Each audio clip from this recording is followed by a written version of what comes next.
Assalamualaikum warahmatullahi wabarakatuh. Salam Om Swastiastu, Namo Buddhaya. Perkenalkan, nama saya Arifaldo dan izinkanlah saya untuk memperkenalkan perizinan berusaha berbasis risiko, perizinan berusaha coffee shop bernama Particular Coffee. Apa itu perizinan berusaha berbasis risiko? Perizinan berusaha berbasis risiko adalah legalitas yang diberikan kepada pelaku usaha untuk memulai dan menjalankan usaha dan atau kegiatannya berdasarkan tingkat potensi terjadi cedera atau kerugian dari suatu bahaya atau kombinasi kemungkinan dari akibat bahaya.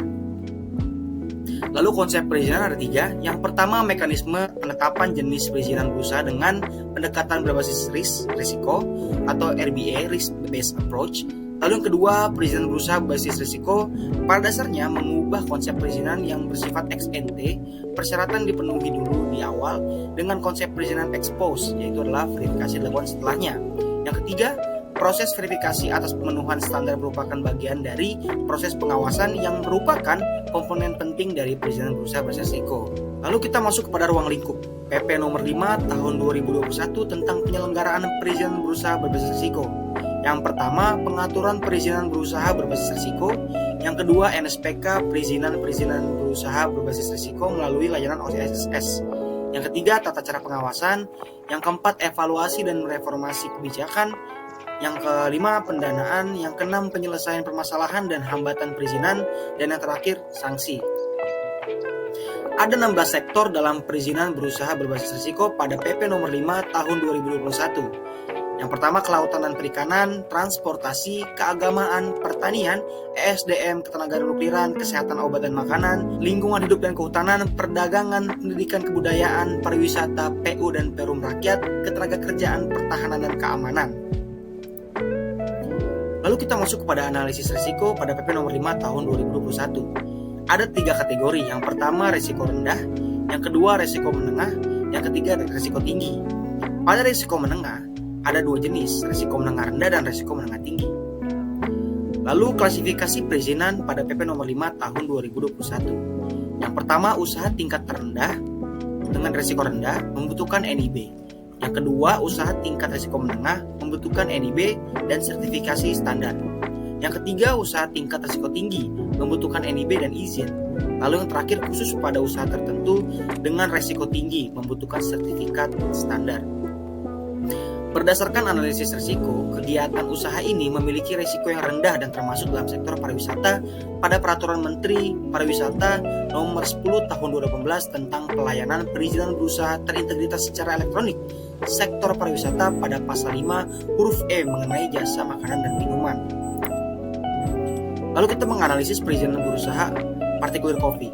Perizinan berusaha untuk kegiatan usaha dengan tingkat risiko rendah hanya berupa NIB, yaitu adalah nomor induk berusaha yang merupakan identitas pelaku usaha sekaligus legalitas untuk melaksanakan kegiatan usaha.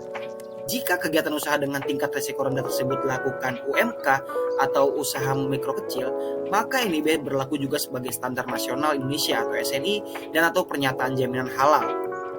Lalu hal-hal apa saja yang harus dipersiapkan dalam mendirikan usaha coffee shop? Antara lain, yang pertama, akta pendirian badan usaha. Yang kedua, fotokopi KTP dari pertanggungjawaban coffee shop. Yang ketiga, fotokopi NPWP pemilik coffee shop. Yang keempat, fotokopi pengelolaan lingkungan hidup atau UPL.